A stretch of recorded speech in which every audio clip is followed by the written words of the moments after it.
When I discovered what my husband was doing every 27th of each month, my world fell apart and I realized I had been married to a stranger for over 20 years. My name is Agnes. I'm 75 years old. I was born and raised in a small town in rural Kentucky, a tiny place where everybody knew everybody. And today, I came here to tell you a story that I kept in my heart for many years. A story that almost destroyed my life, my family, and everything I had built with so much sweat and tears. Before I start, I want to ask something from those of you listening now. If you're enjoying this story, hit that like button down below to help me out. Subscribe to the channel too because I have many stories to tell. Life stories, true stories, from a time you can't even imagine how difficult it was. And tell me in the comments where you're watching from. I love knowing that my words reach far, to so many different places. You can write there, watching from such and such place. That makes me very happy. Well, now let's get to what matters. My story begins back in 1966. I was 21 years old when I met Walter. He was a handsome man, tall, strong, hard-working. He worked at the textile mill in town, earned an honest wage, and everybody spoke well of him. My father, who was a hard man to please, liked him right away. My mother said I was lucky to find such a decent man. We got married in January 1967. It was a simple wedding at the town church with the whole family present. I was so happy that day. I wore the dress my mother had sewn with her own hands, a borrowed veil from my cousin, and carried the ring that had been my grandmother's. I thought I was starting the most beautiful story of my life, and for a while it really was. The first years of marriage were good. Walter was a present husband, affectionate, hard-working. He'd wake up at 5 in the morning to go to the mill, come back at 6 in the evening, eat what I'd prepared, and we'd sit on the porch talking until bedtime. We didn't have much, but what we had was ours, earned through honest work. We had 3 children, Victor, Nancy, and Oscar. Each of them was a blessing in my life. We lived in a simple little house with 3 rooms on the street behind the main square. It wasn't big or fancy, but it was ours. Walter had bought that house with money he'd saved before marrying me, and he was very proud to say that house was his, that nobody could take it away from us. I took care of the house, the children, washed clothes in the wash tub, ironed with the old iron, cooked on the wood stove. It was a hard life, but it was a good life, an honest life. Things started to change in early 1972. I remember well because it was right after Oscar, my youngest, turned 5. Walter started acting different. At first, it was something so small, I didn't even pay attention. He'd get quieter, more thoughtful. Sometimes I'd ask, "Walter, what's wrong? Did something happen?" And he'd answer, "Nothing. Agnes, just tired from work." I believed him, because why wouldn't I? We had 12 years of marriage, 3 children, a life built together. I trusted him with my eyes closed. But then, the mystery began that would change everything. It was on March 27th of that year. I remember because it was the day before my friend Teresa's birthday, and I was going to make a cake to take to her house the next day. It was a Thursday. Walter came home from work at the usual time, 6 o'clock, ate the beans and rice and the pork I'd made, and sat in the porch chair smoking his cigarette. Around 3 in the afternoon, before he came back from work, I was there doing my things when I noticed he hadn't gone to work that day. No, wait, let me tell it right.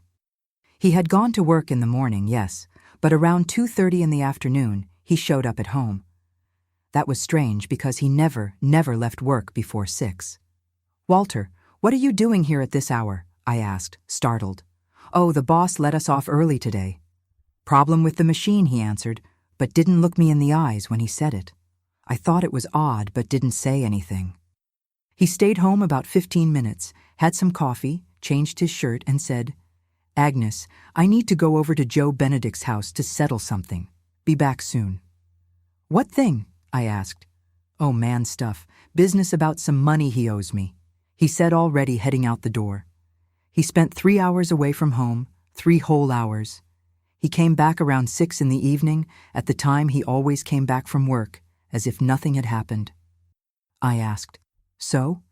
Did you settle things with Joe?" "Settled," he said curtly, and went to take a shower. I kept thinking about it, but let it go. I thought, must be work stuff, man stuff I don't understand. But something inside me was bothered. I can't explain it. It was a bad feeling, you know? That sensation that something's wrong but you don't know what. The month passed, came April 27th. It was a Friday. Walter went to work in the morning normally, but around 2:30 in the afternoon, he showed up at home again. Again, same story. The boss let us off early. "Again, Walter? Twice in the same month?" I asked, already suspicious. "Machine problem again. These old machines are always breaking," he said. And this time I saw his hand was shaking when he picked up the coffee cup. He changed clothes, left, and came back 3 hours later. 3 hours. I looked at the clock when he left. 2:50 in the afternoon. Looked when he came back. 5:50. Exactly 3 hours. This time I didn't let it pass. "Where were you, Walter?" I asked with my arms crossed. "At Charlie's store, talking with the guys," he answered. 3 hours at the store? "Yeah, Agnes, we were talking. Why all this interrogation?" he answered, irritated. I didn't say anything more, but I started keeping watch. I started paying attention, and that's when I realized something was very wrong. May 27th, a Saturday. Walter didn't work Saturdays, but around 3 in the afternoon he said, "Agnes, I'm going to the union to settle some things," and left. Came back at 6 in the evening, 3 hours later. June 27th, a Tuesday, same thing. Left at 3 in the afternoon, came back at 6. July 27th, August 27th, September 27th. Every single month, on the 27th, he'd disappear for 3 hours, always from 3 in the afternoon to 6 in the evening. Always, always. I started writing it down in a little hidden notebook. Started marking it on the calendar, and there wasn't a month he didn't disappear, not one. Rain or shine, weekday or weekend, he always found a way to leave the house on the 27th and stay out for 3 hours. The excuses changed. Sometimes it was going to so-and-so's house. Other times it was going to the union or going to the store or going to settle business at the bank. But the time was always the same. 3 in the afternoon to 6 in the evening, 3 hours, the 27th. I started getting desperate, couldn't sleep right. I'd keep thinking, what could he be doing? Does he have another woman? Is he cheating on me? My heart would squeeze just thinking about it. I'd look at him sleeping beside me and think, who are you? What are you hiding from me? I started noticing other things too. Money was disappearing. At first it was little. I thought it was just in my head, but it wasn't. The money he gave me for household expenses was getting less and less. I'd go to the store to buy beans, rice, sugar, and the money wasn't enough. I had to juggle to manage to feed the children. "Walter, money's tight. Can't you get a raise at work?" I'd ask. "Agnes, you don't know how to manage money. You need to save more," he'd answer harshly. I saved. I saved so much that sometimes I wouldn't even eat properly so the children could eat, but still the money wasn't enough, and I didn't understand why. His salary was the same. He hadn't lost his job, but the money was disappearing. And there's more. I started noticing some things were disappearing from home. First, it was the wall clock that had been my grandfather's. One day I looked and it wasn't there anymore. "Walter, where's Grandpa's clock?" I asked. "Oh, took it to get fixed." The hand was crooked, he said. The clock never came back. Then my gold medal disappeared that I'd gotten from my godmother when I made my first communion. I kept it in a little box on top of the wardrobe. One day I went looking, and it wasn't there anymore. "Walter, did you see my medal?" I asked with my heart already squeezing. "Didn't see it," he answered without looking at me. "But it was here. I kept it here." "Then you lost it." "You're always losing things, Agnes," he said and left the room. I cried that day, cried a lot. That medal was one of the only valuable things I had. It was a memory of my godmother who had already died, and now it was gone. But the worst was still to come. One day I was organizing his drawer, putting away the shirts I'd ironed, when I found a folded paper in the back. It was a receipt from a pawn shop. And you know what was written? Gold ring, weight 8 grams. My blood went cold. I looked at Walter's hand and noticed. He wasn't wearing his wedding ring anymore. That ring that had been my mother's, that she'd given me on my wedding day, saying, "This ring has to stay in the family." He'd pawned it, sold it. I confronted him that day. I was shaking with anger and sadness. "Walter, where's the ring?" He went white. "What ring?" "Don't play dumb with me, the wedding ring." "I found the receipt from the pawn shop. You sold my mother's ring." He was silent, didn't deny, didn't confirm, just stood there looking at the floor. "Why did you do this? Are we that desperate for money? Why didn't you tell me?" I shouted, crying. "Agnes, I needed the money. It was urgent. I'll get the ring back." "I promise," he said. And for the first time I saw fear in his eyes. Needed it for what? To pay a debt. What debt? Debt for what? You don't need to know. It's my business. That day, I went to bed crying, and it was that day I made the decision. I was going to find out what he was doing on the 27th of each month. No matter what it was, I had to know. My marriage was falling apart, my money was disappearing, things from my house were vanishing, and I didn't know why. But I was going to find out. The 27th of October was coming. 3 days left. 3 days to discover the truth. 3 days for my world to completely fall apart. I'd never followed anyone in my life, never suspected my husband, never played detective. But on that day, October 27th, 1972, I woke up knowing I was going to do exactly that. I was going to follow Walter. I was going to discover the truth, even if it scared me to death. I woke up early that day. Walter got up at 5, as always, had the coffee I made, grabbed his lunch pail, and left for work. I stood there in the kitchen, watching through the window as he walked away down the street, and my heart was already beating irregularly. I knew that in a few hours I was going to discover something. I didn't know what, but I felt my life was going to change. I spent the whole morning nervous, couldn't eat anything. I made lunch for the children, gave food to Victor, Nancy, and Oscar. But I myself couldn't swallow a spoonful of rice. My stomach was churning. Nancy, who was 9 years old then and very smart, noticed. "Mom, you look strange. Are you sick?" she asked me. "No, honey, I'm not." "It's just a headache," I lied, running my hand through her hair. After lunch, I sent the children to play in the backyard. Victor was 12 years old and watched over his younger siblings. I told him, "Victor, you watch your siblings. Mom needs to go out for a bit." "Go where, Mom?" he asked. "Going to your Aunt Geraldine's house to get something. Be back soon." It was a lie. I wasn't going to any aunt's house, but I couldn't tell the child what I was going to do. How was I going to explain to a 12-year-old boy that his mother was going to secretly follow his father? Around 2:40 in the afternoon, I put a scarf on my head, wore an old brown skirt I almost never used, and left the house. My plan was simple. I was going to hide near the corner, waiting for Walter to show up. He always came down that street when he came back from work. I was going to wait for him to pass and follow him from a distance without him noticing. I stood there behind a tree, my heart beating so hard I thought it was going to come out of my mouth. Each minute seemed like an hour. I kept looking from side to side, praying nobody would see me there, because if someone saw me, they'd think it was strange. "What's Agnes doing hiding behind that tree?" they'd think. 2:55, 2:57, 2:59, 3 o'clock in the afternoon. And there he comes. I saw Walter turning the corner, coming down Main Street. He was walking fast, looking around, nervous.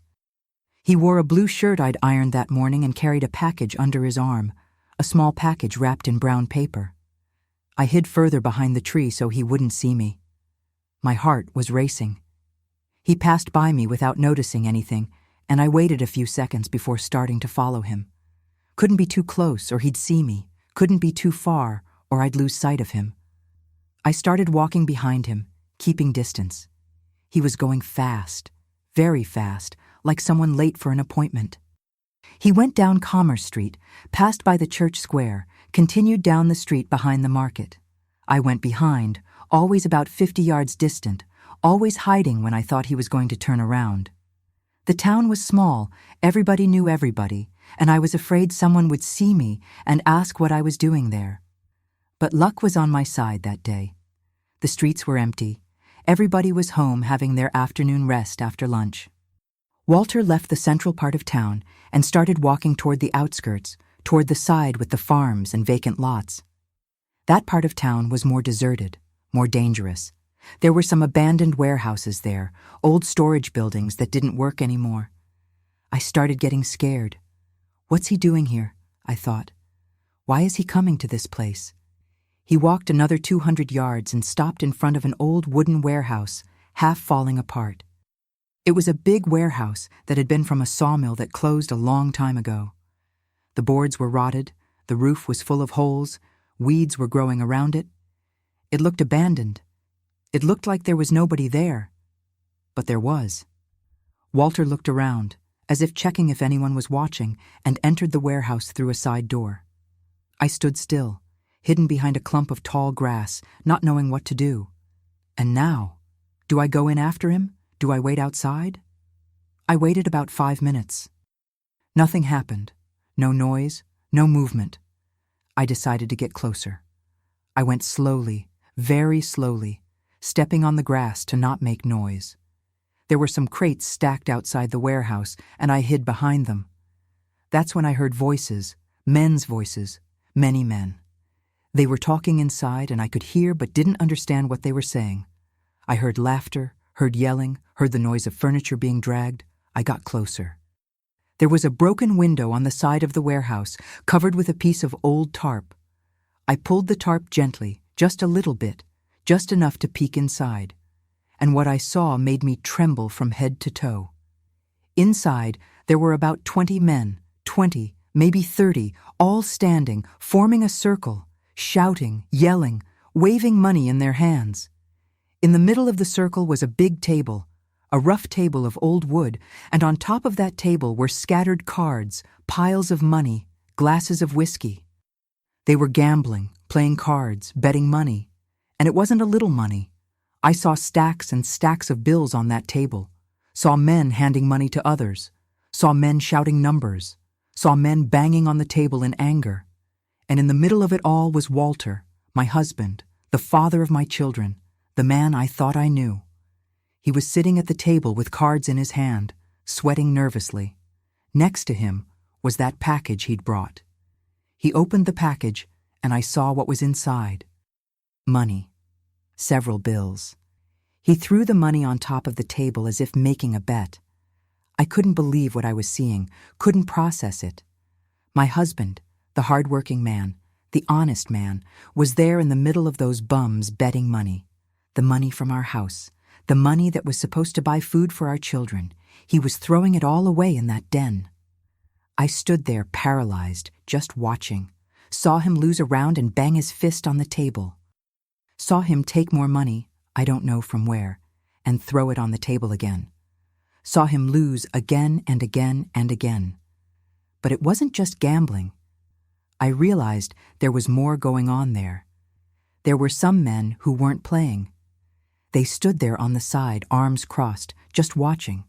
They were big men, dangerous, with unfriendly faces. One of them wore a black hat and smoked a thick cigar. He was writing things down in a little notebook.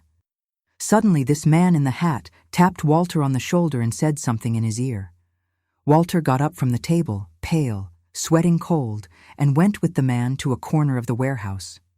I strained my eyes to see what was happening. The man was talking and pointing his finger in Walter's face. Walter was shaking his head, trying to explain something, gesturing with his hands. The man wasn't satisfied. He grabbed Walter by the shirt collar and pushed him against the wall. 2 other big men approached. I put my hand over my mouth to keep from screaming. My husband was in trouble.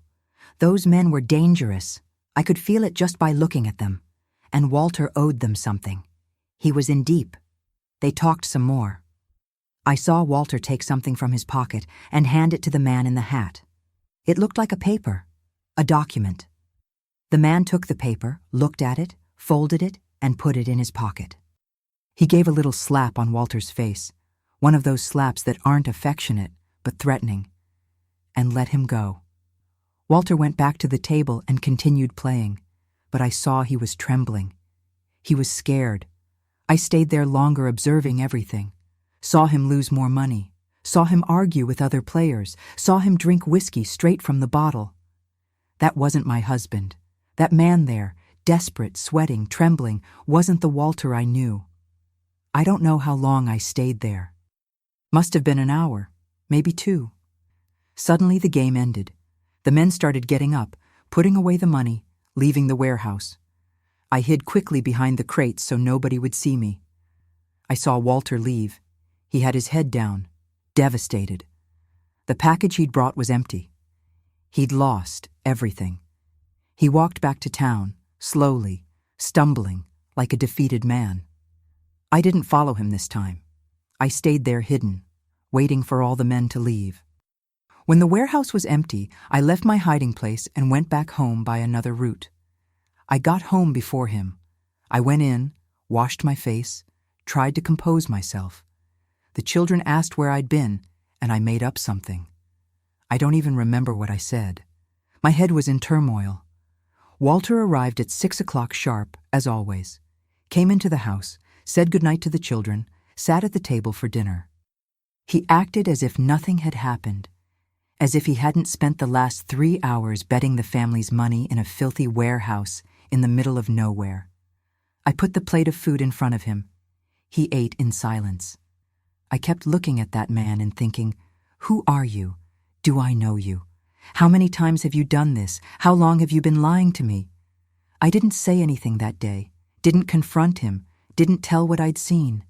I needed to think, needed to process all of that, needed to understand the size of the problem. I spent the whole night awake. Walter slept beside me, snoring peacefully, and I stayed there, looking at the dark ceiling, feeling my world collapse. In the following days, I started investigating more, started looking for clues around the house. I went through his drawers when he wasn't there, looked in all the places where he could have hidden something, and I found it. Found papers, receipts, promissory notes, documents with stamps from lending houses, pawn receipts, all hidden in an old box at the back of the closet, under some old clothes. My God in heaven, the situation was much worse than I'd imagined. He owed money to so many people I lost count. There were pawn receipts for my medal, for my grandfather's clock, for a ring that had been his father's, for tools, for everything. He'd sold everything, everything. But the worst was still there in those papers. There was a document, a deed stapled with a bunch of stamped papers. I took it with trembling hands and started reading. It took me a while to understand what was written there because they were difficult terms, notary words. But when I understood, my legs weakened. It was the deed to our house. Walter had put the house as collateral for a loan. Our house, the house where we lived, the house where our 3 children slept, the house that was all we had in life. He'd bet our house. The document said that if he didn't pay the debt by November 15th, the house would be taken, confiscated, and we'd be on the street. I sat on the floor right there in the middle of the room, holding those papers, and couldn't hold back the tears. I cried so much that my whole body hurt. I'd married that man, given him 3 children, dedicated my entire life to building a family, and now I discovered he'd thrown it all away, literally thrown it away. And there's more. Among those papers was a note he'd made in pencil on a piece of paper. It was a list of names and numbers. It took me a while to understand, but when I did, everything made sense. They were loan sharks, names of people he owed money to. And the amounts were absurd, more money than we could gather in years of work. One of the names I recognized was Jake Harrow. Everybody in town knew Jake. He was a dangerous man, violent, who lent money at very high interest and collected by force when people didn't pay. There were terrible stories about what he did to debtors, stories of people who got beaten, people who had their houses burned, people who disappeared. And Walter owed him money, a lot of money. I put the papers back in the box, put everything the way it was, and left that room trembling. I was scared, very scared. Scared of what was going to happen to us, scared of what those men could do to my family.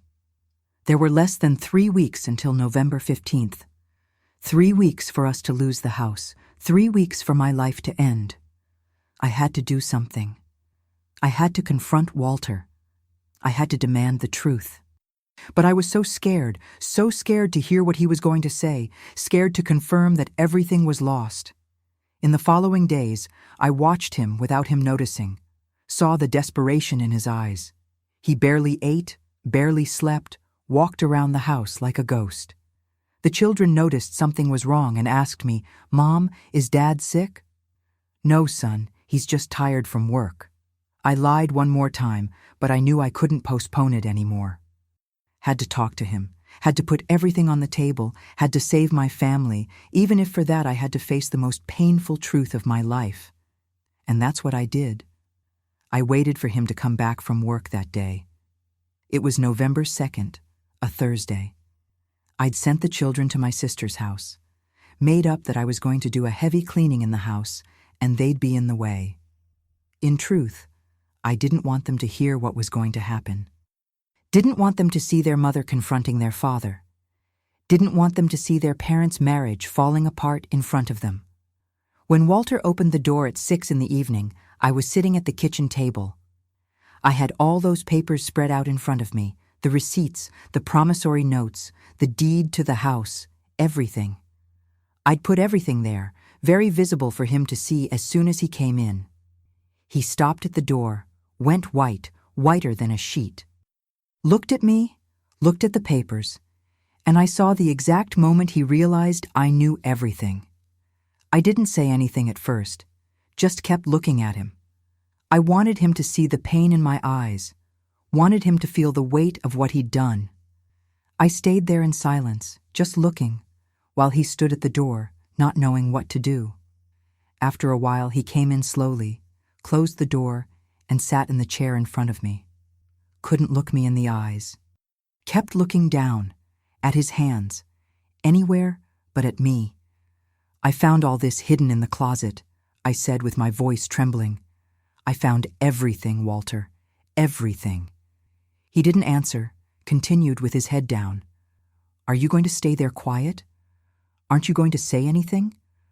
Aren't you going to explain what all this is?"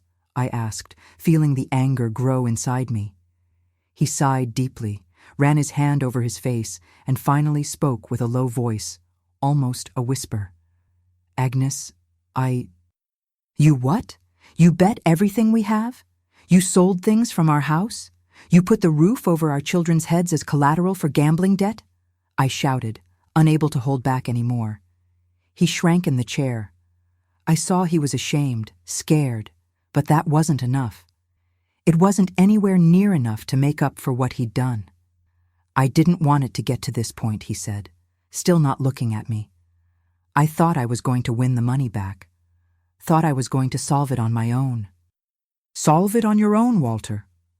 You didn't solve anything. You made everything worse. Look at this." I grabbed the house deed and threw it in front of him. "You bet our house, the house where your children sleep. How could you do this?" He picked up the paper with trembling hands. I know I messed up, but I had no choice, Agnes. I was owing a lot of money, and they were going to what? Tell me." "They were going to do what?" I demanded. "They were going to hurt me, break my legs, kill me maybe. I don't know. Jake doesn't play around, Agnes. You don't know these men. They're dangerous." I felt a chill run up my spine. Jake Harrow, the name I'd seen in the papers, the most dangerous loan shark in the region.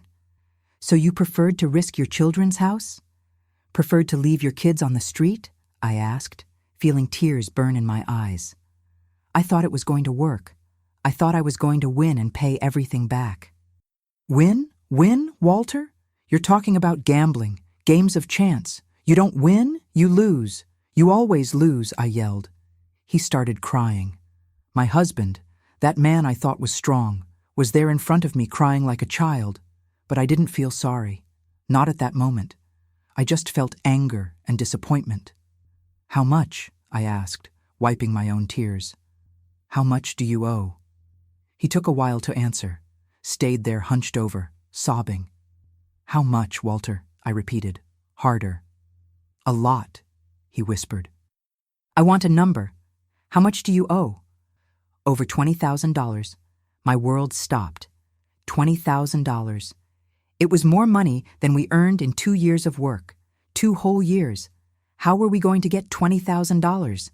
My God in heaven, I whispered, putting my hands over my face. My God in heaven, Walter. How did you let it get to this point? It was little by little. At first I bet little, won a little, lost a little.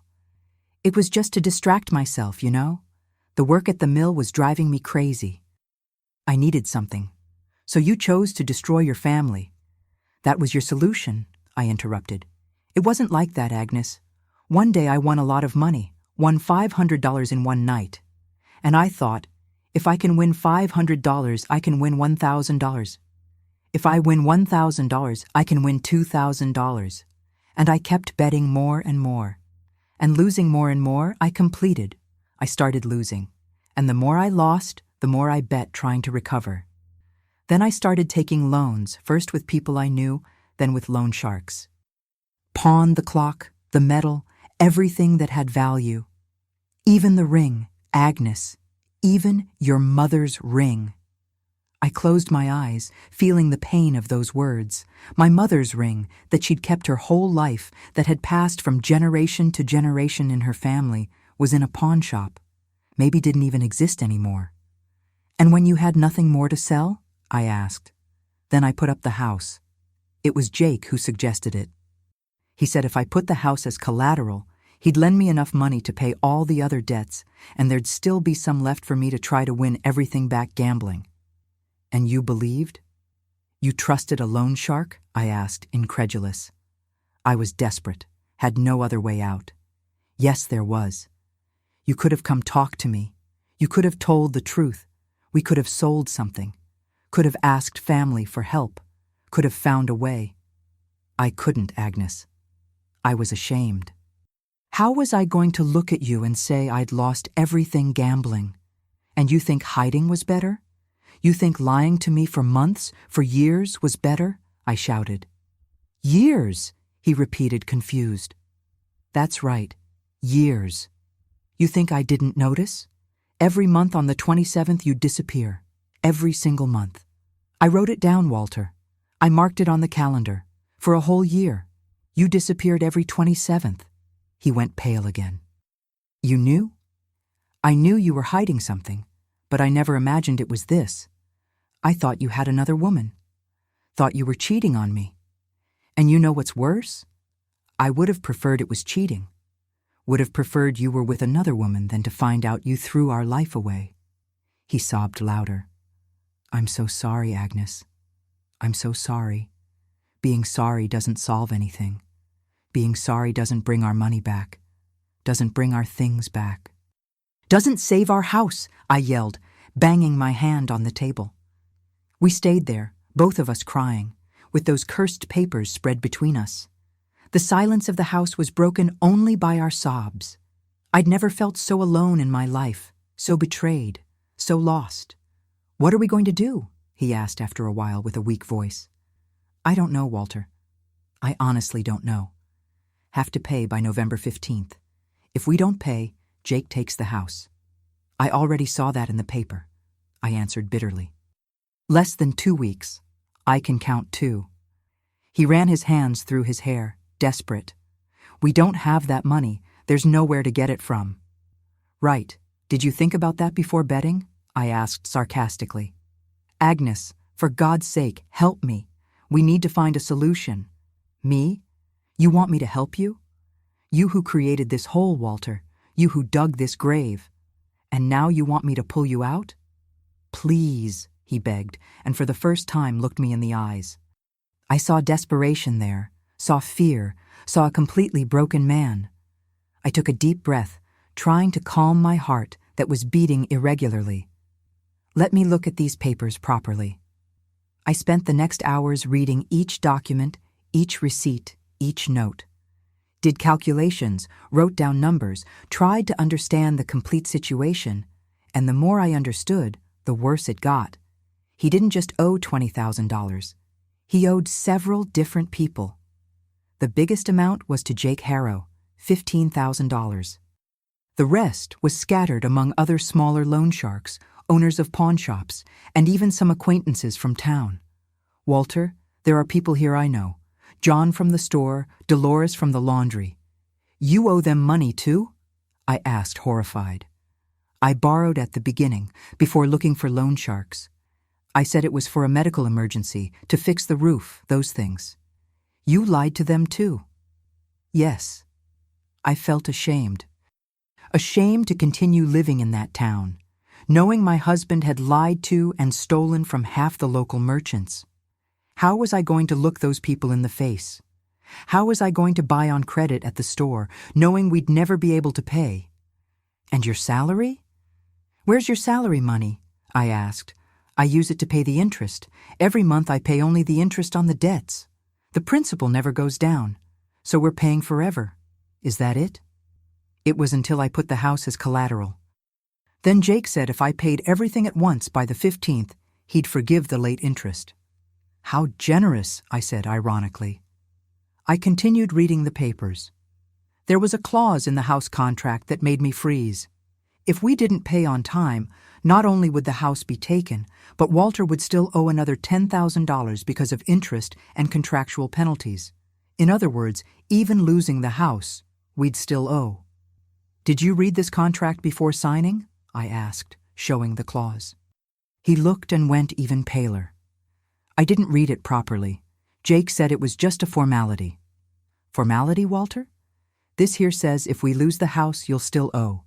They'll take our house and still chase us for the rest of our lives. He put his head in his hands. I didn't know. I swear I didn't know. I threw the paper on the table, too tired to keep fighting. You didn't know because you didn't want to know. You signed without reading because you were desperate. And now look where we are. Night fell and we continued sitting there in that kitchen, surrounded by those papers that represented the end of our life as we knew it. The children would be back soon from my sister's house. I was going to have to make up an excuse for them. Was going to have to pretend everything was okay and have to smile and make dinner as if my world wasn't collapsing. Is there any asset that hasn't been pawned yet? Anything of value? I asked. No, already sold everything. Your father's tools? Sold. The radio in the living room? Pawned. My mother's sewing machine? He was silent. Walter. Where's the sewing machine? I asked, feeling my blood boil. I needed the money for you. You sold my mother's sewing machine? I shouted, getting up from the chair. It was the only thing I had from her, the only thing. She gave me that machine on her deathbed, Walter. I'll get it back, I promise. No, you won't. You won't, because you don't have money. You threw everything away, I yelled, feeling tears stream uncontrollably. I left the kitchen before doing something I'd regret. Went into the bedroom, locked the door, and threw myself on the bed. Cried until I had no more tears.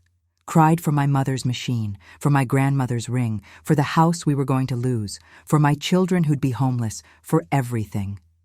But in the middle of all that crying, all that sadness, something started forming inside me. It wasn't anger, wasn't desperation. It was something else, something stronger. It was determination. I was going to have to be strong, was going to have to find a solution, because if I didn't do anything, we were going to lose everything. And I wasn't going to let that happen, wasn't going to let my children be on the street because of their father's mistakes. I dried my tears, got up from the bed, and went back to the kitchen. Walter was still sitting there with his head down. Get up, I said firmly. He looked at me surprised by the tone of my voice. I said, get up. We have work to do. Work? Yes, we're going to solve this. I don't know how yet, but we're going to, Because I'm not going to let my children be homeless, understand?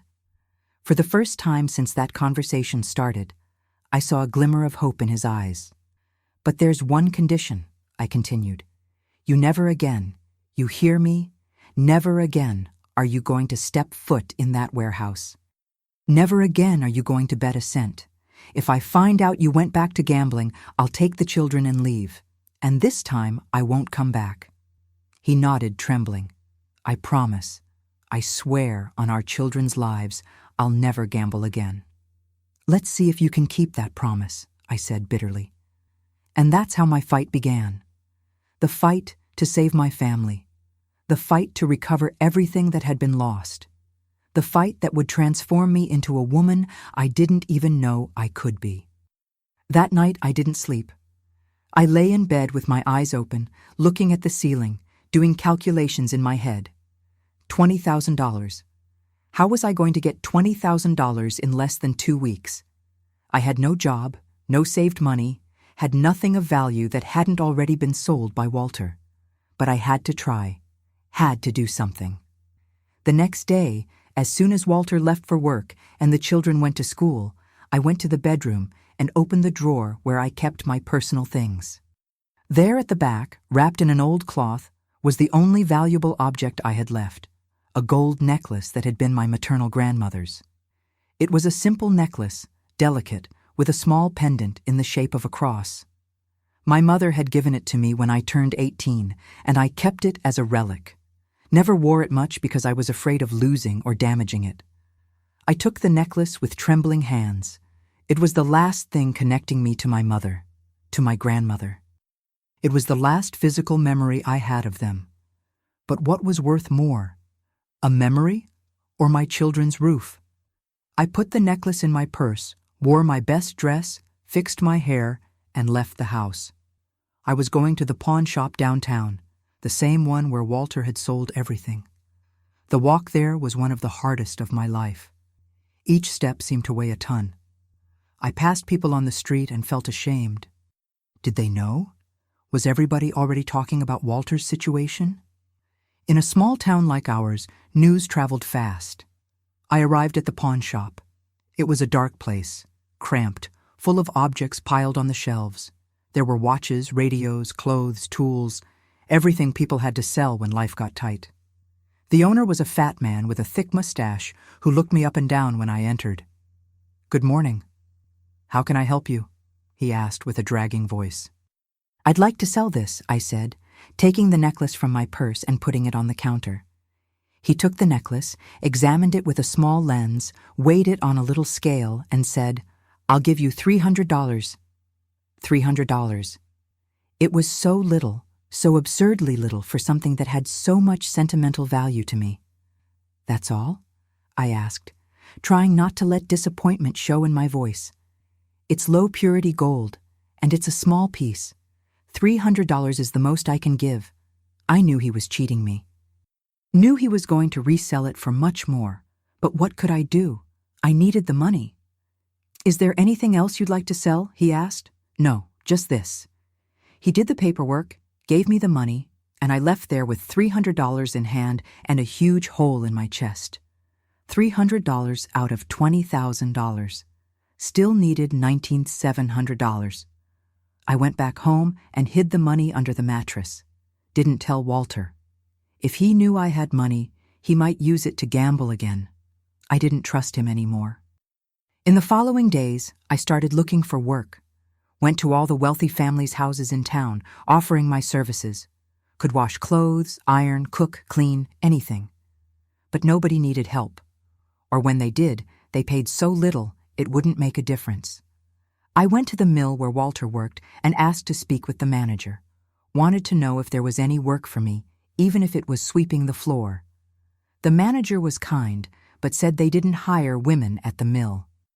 It was heavy work, not a place for women. I tried selling sweets on the street, made coconut candies, peanut brittle, and went selling door to door. Got some change, but nothing close to what I needed. Each day that passed, November 15th got closer, and the money didn't appear. That's when I made the hardest decision of my life. I was going to have to ask family for help. My father had died a few years before, but my mother was still alive. She lived with my older brother William in a neighboring town. They were simple people, workers, but had a more stable life than mine. Maybe they could lend some money. I took the bus there on a Saturday morning.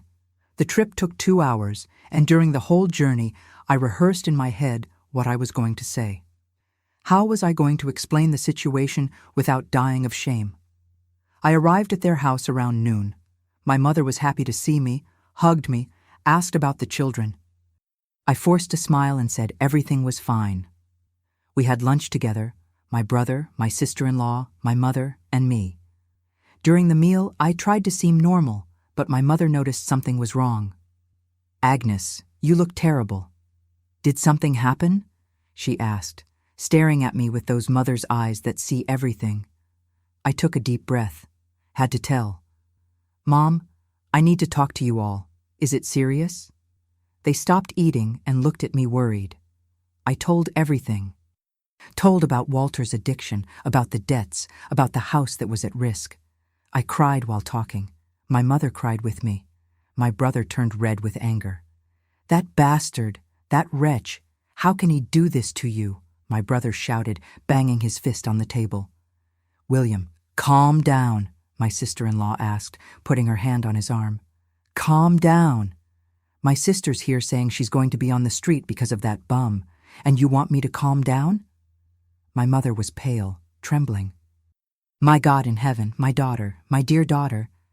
"I came to ask for help," I said, swallowing the tears. "I know it's a lot. I know you're not rich either, but if you could lend some money." "How much?" my brother asked. $20,000. He went white. My mother put her hand on her chest. My sister-in-law's eyes widened. $20,000, my brother repeated, incredulous. "I know it's a lot." "I know, Agnes.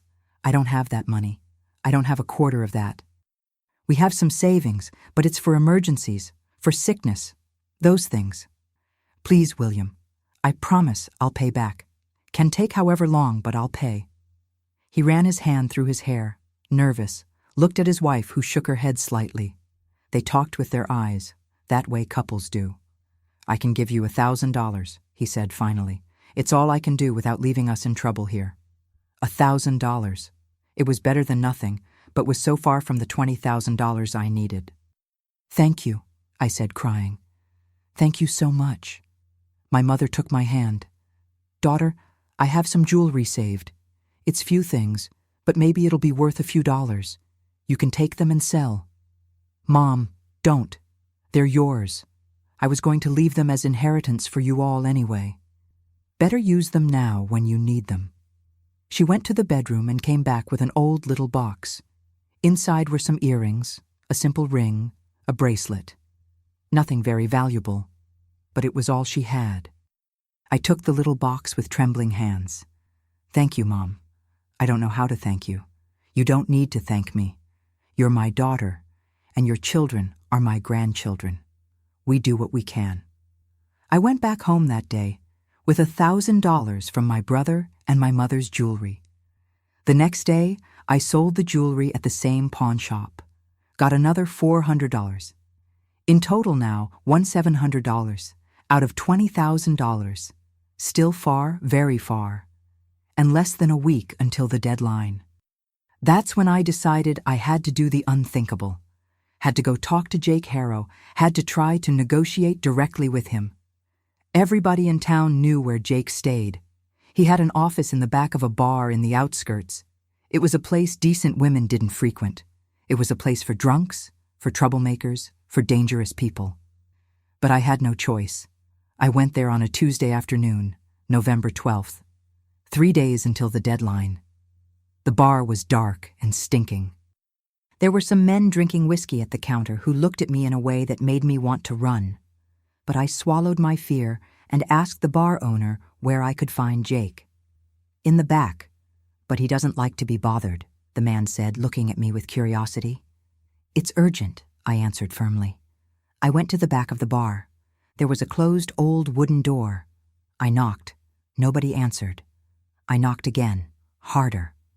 "Who is it?" a thick voice shouted from inside. "I need to speak with Mr." "Jake," It's about a debt." The door opened. A huge man with a closed face looked me up and down. "What debt?" "Walter's, my husband." He examined me for a moment and then opened the door completely. "Come in." I entered a small room, poorly lit. There was an old table in the center, 2 chairs, and a cabinet against the wall. Behind the table was him, Jake Harrow. He was a man about 50 years old, thin, with small, penetrating eyes. He wore a black hat and smoked a thick cigar. He was exactly as I'd imagined, dangerous. "Sit," he said, pointing to the chair in front of me. I sat with my legs trembling. He kept looking at me for a while in silence, blowing cigar smoke in my direction. "So you're Walter's wife," he finally said. "He's an idiot. You know that?" "I know," I answered quietly. "He bet everything he had, lost everything. And now he's going to lose the house too. I came here to negotiate." He gave a dry laugh, without humor. "Negotiate? What do you have to negotiate?" I took from my purse the money I'd gathered. $1,700. I put it on top of the table. "I have this here. I know it's little, but it's all I managed to gather." I came to ask for more time, a few more months to gather the rest. He didn't even look at the money, kept staring at me. "Your husband owes me $15,000? You brought less than $2,000 and want more time? Please, I have 3 young children. They're not to blame for their father's mistakes. Don't let us be on the street, not my problem. Business is business. Your husband signed a contract, knew the conditions, but there has to be a way. There has to be." "There isn't," he cut me off sharply. "The deadline is the 15th. If you don't pay, the house is mine. Simple as that." I felt tears burn in my eyes but didn't let them fall. Wasn't going to cry in front of that man. "What if I report? What if I go to the police to tell about the illegal gambling?" I asked in a last desperate attempt. He leaned forward, putting his elbows on the table. His eyes got even more dangerous. "You're not going to do that. You know why? Because if you do, your husband's going to have an accident, a really ugly accident, and your children are going to be without a father and without a house, understand?" It was a threat, clear as day. I felt my blood freeze in my veins. "Now, take your little money there and leave.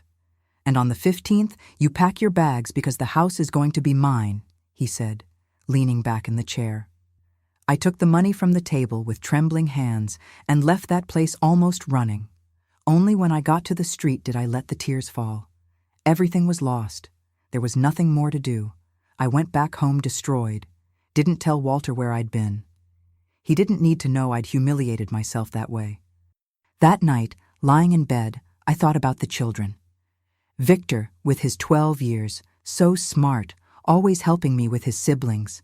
Nancy, 9 years old, smiling, full of life. Oscar, only 7, so small still. Where were we going when we lost the house? Live on the street? Ask someone for shelter? And it was at that moment, in my darkest moment, that I had an idea. It was risky, it was dangerous, but it was the only chance I had left. The next day, November 13th, I went to the police station. I entered there with my heart beating so hard I thought it was going to explode. I asked to speak with the sheriff. The secretary looked at me with suspicion, but took me to his office. The sheriff was a middle-aged man with a graying mustache, well-pressed uniform. He received me politely. "How can I help you, ma'am?" I took a deep breath and told everything. Told about the illegal gambling in the abandoned warehouse. Gave the address, gave names, told about the loan sharks, about Jake Harrow, about the threats, showed the papers, the contracts, everything. He listened in silence, writing some things in a notebook. "And why are you telling me this?" he asked when I finished. "Because it's a crime. Illegal gambling is a crime. Loan sharking is a crime. And this man is destroying families. You know your husband will also answer for this? He participated in the illegal gambling. I know, but he deserves to answer. He was wrong, but at least other families won't go through what I'm going through." The sheriff kept looking at me for a moment. "You're either brave or very desperate." "Both," I answered honestly. All right, I'll investigate. But I can't promise anything. These men are dangerous, have contacts. Might not amount to anything. But you'll try? I will. I left the police station with a mix of fear and hope. Fear of what Jake would do if he found out it was me who reported. Hope that maybe, just maybe, this could save my family. November 14th, one day before the deadline, I was at home when I heard sirens, many sirens. I ran to the window and saw several police cars going down Main Street toward the outskirts of town. My heart raced. Was it what I was thinking? I spent the whole day anxious, waiting for news. Walter came home from work saying there were police everywhere in town, that something big had happened, but nobody knew what. At night, there was a knock on our door. It was a police officer. "Walter Santos?" he asked. Walter went white. "That's me." "Sir, you need to come with me to the station. We have some questions to ask." My husband looked at me terrified. I nodded as if saying, "Go, tell the truth." He went, and I stayed there with the children sleeping, waiting to know if everything had worked out or if I'd made everything even worse. That night, I didn't sleep. I stayed lying in bed with my eyes open, looking at the ceiling, doing calculations in my head. The next morning, November 15th, the day of reckoning arrived. I woke up not knowing what would happen. Would we lose the house? Would Walter be arrested? Had I destroyed everything by going to the police? Around 9 in the morning, Walter came back home. His eyes were red, swollen from crying. But there was something different in his face, something like relief. "Agnes," he said, sitting at the kitchen table. "The police raided the warehouse, arrested Jake and about 15 other men. They found all the evidence, the money, the contracts, everything." My heart stopped. "And you?" I asked in a whisper. "They questioned me all night. I told them everything, about the gambling, the debts, everything. They said I'll probably have to pay a fine and do community service, but I won't go to jail. And the house? The house, Agnes? The house is ours." When they arrested Jake, they confiscated all his assets, including the contracts. The district attorney said those contracts are illegal, can't be enforced. We're not going to lose the house. I couldn't believe what I was hearing. "We're safe?"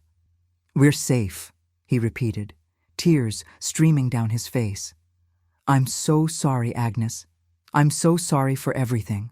I swear on everything I love I'll never gamble again. I'll work 3 jobs if I have to, but I'll make this right." I sat down, my legs too weak to support me. We were saved.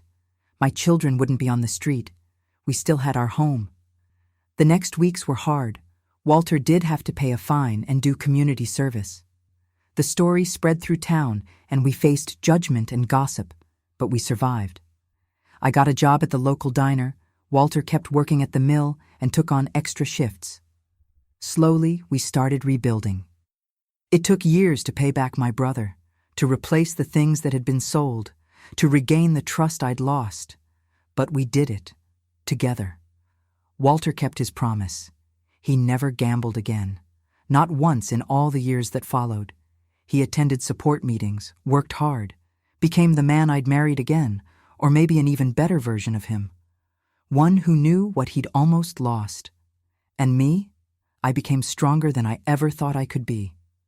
I learned I could face anything for my children, even my greatest fears. That's why I'm here today, telling you this story. Because I want you to know that no matter how dark things seem, there's always a way. You have to be brave, have to fight, have to protect what's yours. And sometimes, you have to make the hardest decisions of your life to save the people you love. If my story helped you in any way, if it touched your heart, please hit that like button and subscribe to the Grandma's Diary. I have many more stories to share with you. And don't forget to comment where you're watching from. I love hearing from you all. Thank you for listening to this old woman's story. Until next time, and remember, family is everything we have. Don't let anything destroy it.